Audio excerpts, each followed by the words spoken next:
Hey y'all, so I recently self-published my first book. It's called The Inclusive Leadership Journal. It is a 90-day guide for people leaders, people managers to become more inclusive leaders. I'll add the link in the description below. Please grab a copy, support your girl.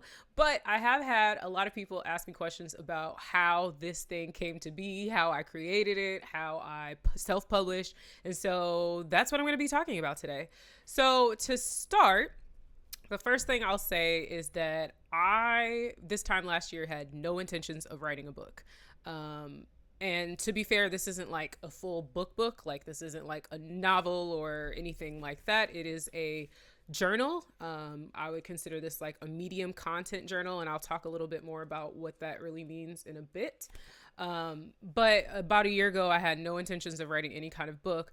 But, towards the end of last year, a lot of my work started to slow down. A lot of the inquiries that I was getting, if you're not familiar, I do diversity, equity, inclusion consulting. I've been doing it independently for about 3 years now.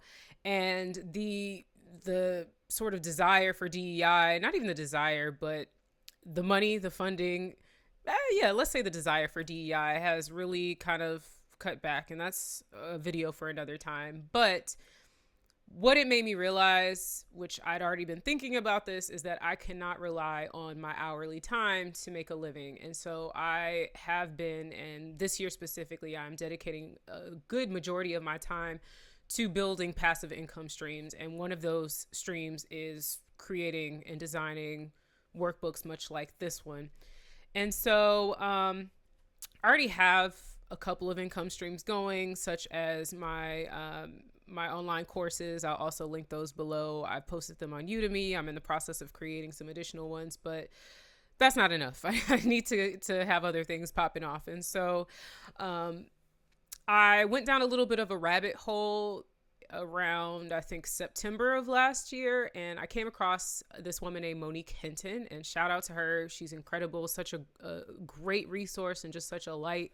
I'll link her page. It's called Journey with the Hintons, but she was talking about low content publishing, self-publishing on Amazon, which I'd never heard of. But the idea is that you create some sort of low content book. It could be a word search, it could be a coloring book, it could be a journal.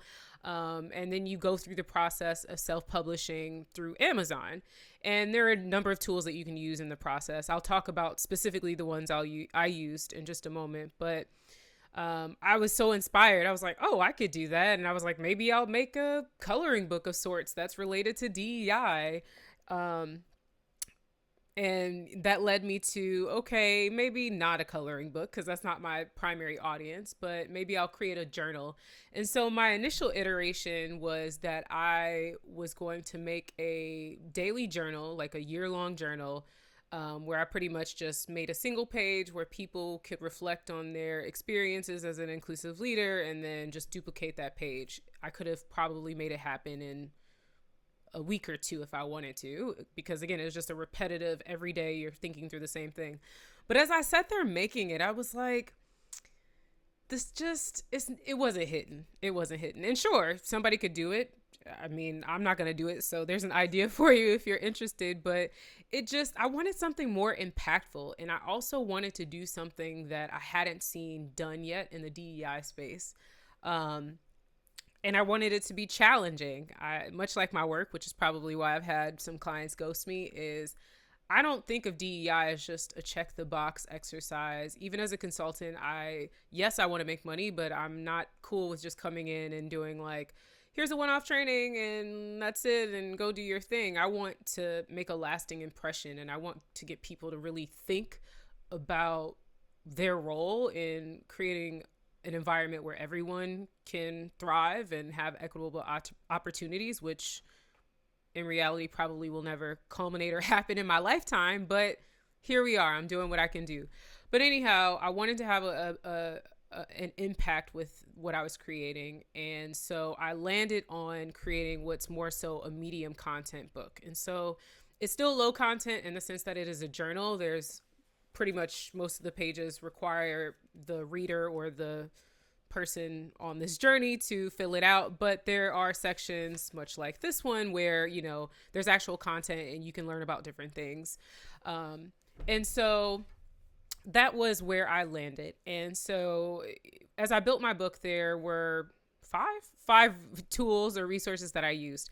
I used Trello, I used Google Docs, I used ChatGPT, which I will talk about in a few, Canva, and then of course Amazon KDP. So initially, as I was brainstorming, I used Trello. I am very much a visual person. I attempted to use my whiteboard, but my actual whiteboard, but it just wasn't working because I would think of something and then I would have to like erase it and move it over here. And I love Trello in that it's a virtual whiteboard. And so I was able to like ideate and like quickly shuffle things around. And what I eventually landed on was I wanted to make a 3-month journey, so sort of like a launching pad into inclusive leadership. I ended up dissecting it into 10-day increments. A week felt too short and 14 days felt too long. And so I was like, all right, 10 days. Up to the reader or the person who purchases this to extend or shorten their days to their liking, but 10 days felt right to me. So that's how I decided on sort of the foundation, if you will, or the outline of my book. I used Trello.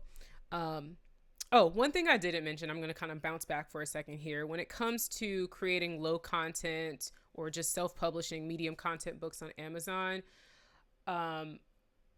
one thing that a lot of people talk about is just finding your niche and finding an area that you can really thrive in. And I do think that's important. There is really an oversaturation, especially when it comes to journals on Amazon, from what I've seen.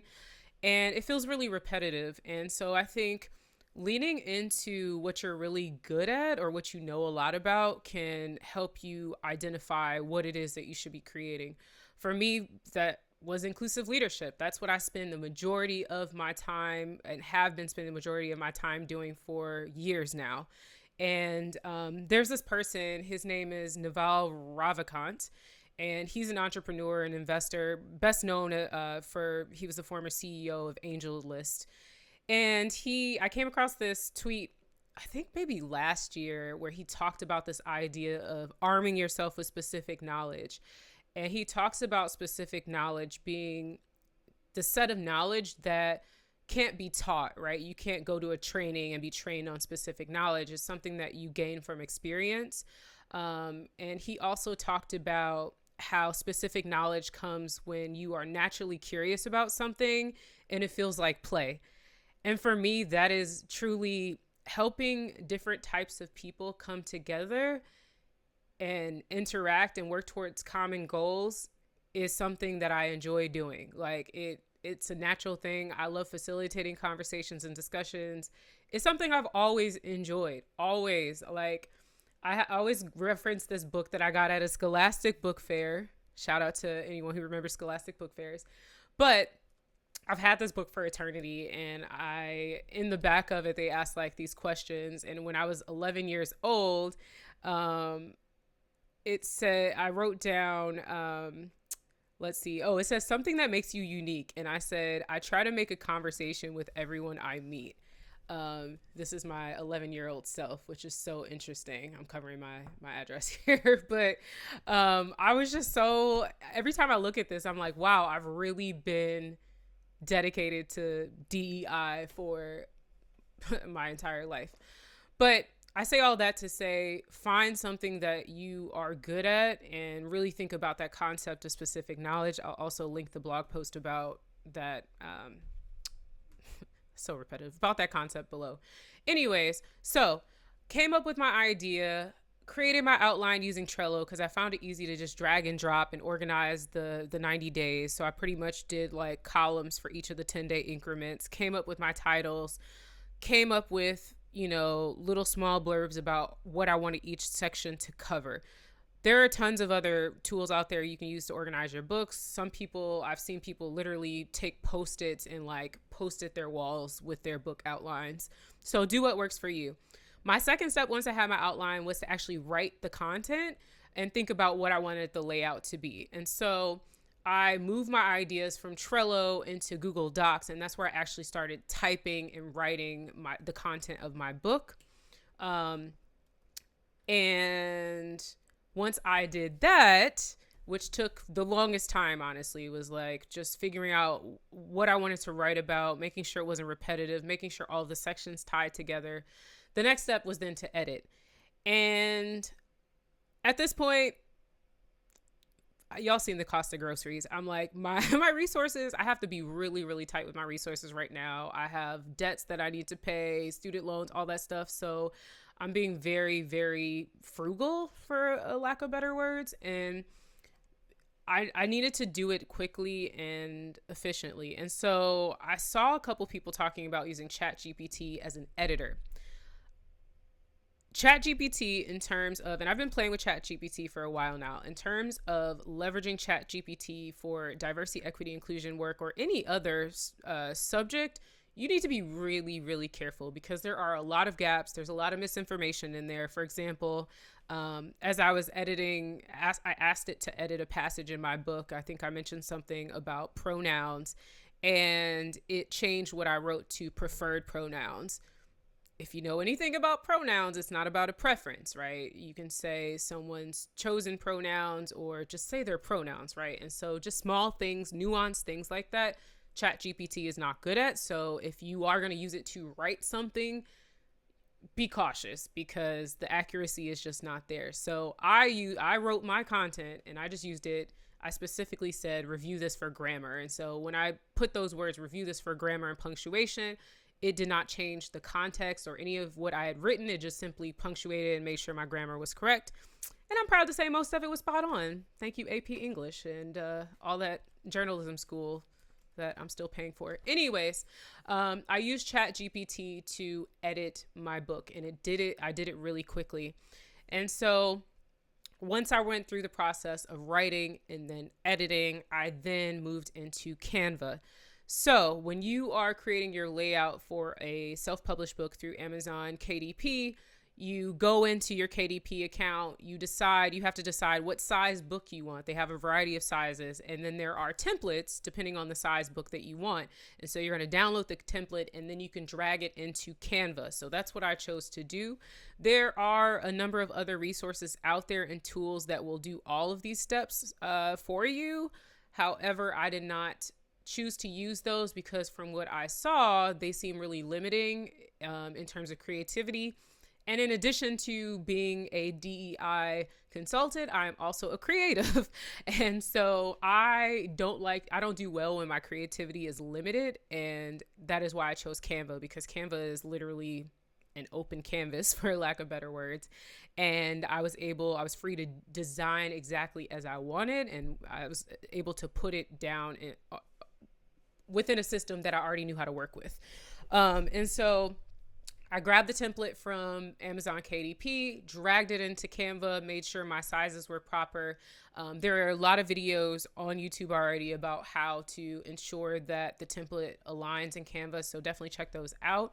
And then I just started designing. And so knowing that, it was helpful to think about the layout of the pages. And this is where I did actually sketch by hand. So in my notebook, which is somewhere, I drew like little rectangles and did the outline of my pages as I built them out. And so like I had like a blank page and then page one.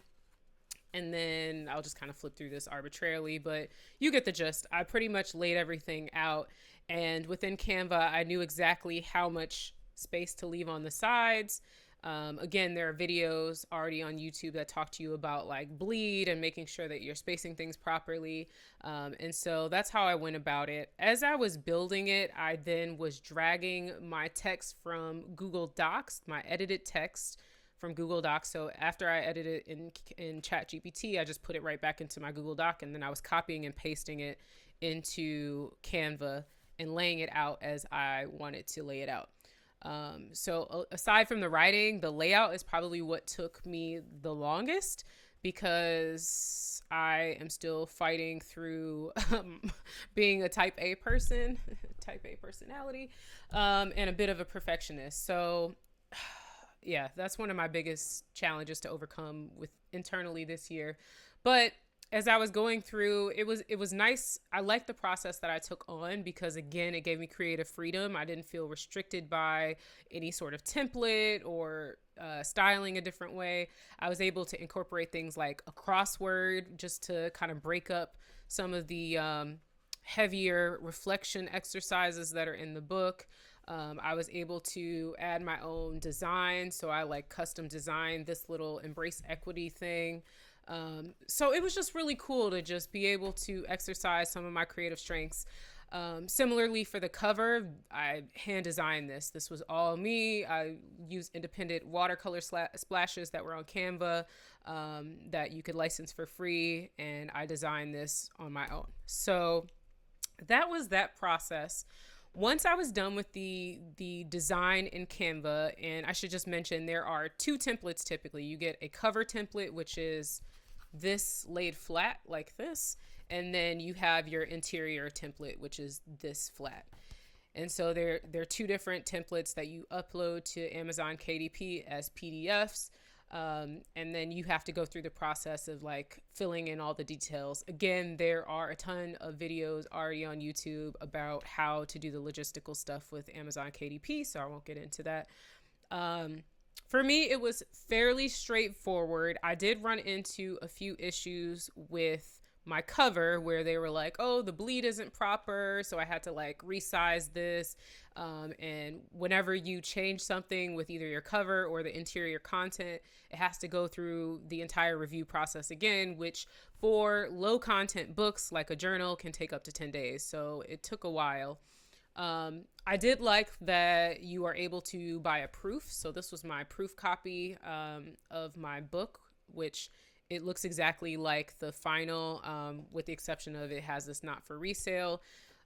Once I got my proof, I just didn't like that it was this open whiteness on the edges. So I ended up putting a border around my design and re-uploading, which I personally like better.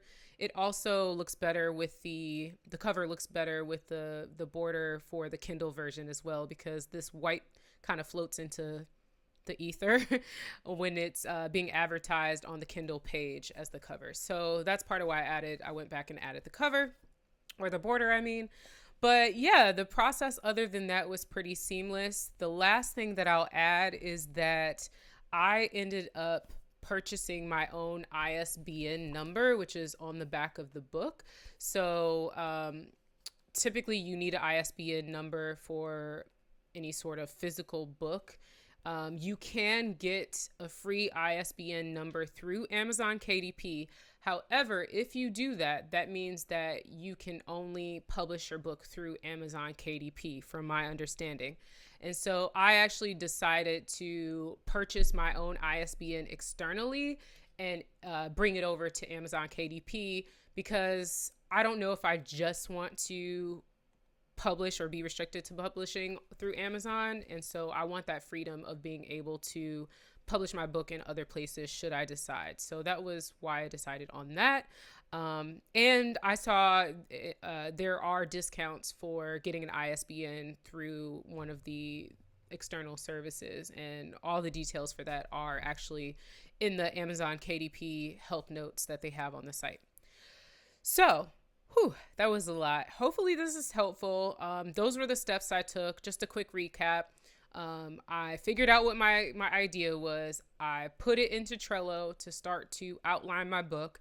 From Trello, I went to Google Docs and flushed out all of the content, and wrote until I couldn't write anymore. I wrote through the holidays. My mom was like looking at me like, girl, are you alive over there? I was like in the corner in my chair at my mom's house and my grandmother's house, and just like typing like that little cat. That was me. So I did that. Once I finished that, I used ChatGPT, the AI tool, to actually edit my book for grammar and punctuation. I did not have it actually edit the content of the book because I don't trust it. And then I moved my content over into Canva to do my layout. So I imported, like I said, the cover template and the interior content templates from Amazon KDP into Canva, design the layout, exported both pieces as PDFs, printable PDFs. So make sure you do high quality printable PDFs, and imported those into Amazon KDP, where I submitted them for approval.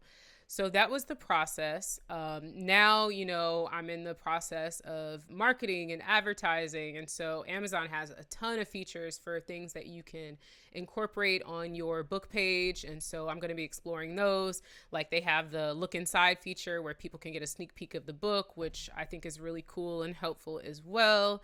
I do need to update my author page on Amazon and things like that. But overall, it was a pretty good experience, minus a few hiccups with, the approval of my cover with the bleed and the processing time that took. And yeah, that was my journey. That was how I made this book happen. I'm really proud of it. I'm excited to share it with people. I'm excited to hear what people think about it. And having gone through the process, I know that, as I move forward, it'll probably take me a little less time, at least to go through the publishing pieces now that I know how to do it and what to expect. Because as I was doing this, I was kind of like researching, doing a little bit, researching, doing a little bit. Now I know the steps and I can kind of fly through it. And I definitely intend to create and design some other books. I'm not sure that they'll all be workbooks. I'm not sure that they'll all be related to DEI, but I am excited for the possibilities and what's to come. And I'm also excited to share this experience with other people, because I know there are tons of folks out there that want to self-publish or are curious about it, whether, you're passionate about writing or you're just trying to build additional income streams to supplement your life because the groceries are expensive. Yeah, I want to share as much as I can. So let me know if you have any questions. I hope this helps and inspires you to self-publish on your own. If I can do it, you could definitely do it. All right, y'all. Until my next video, bye.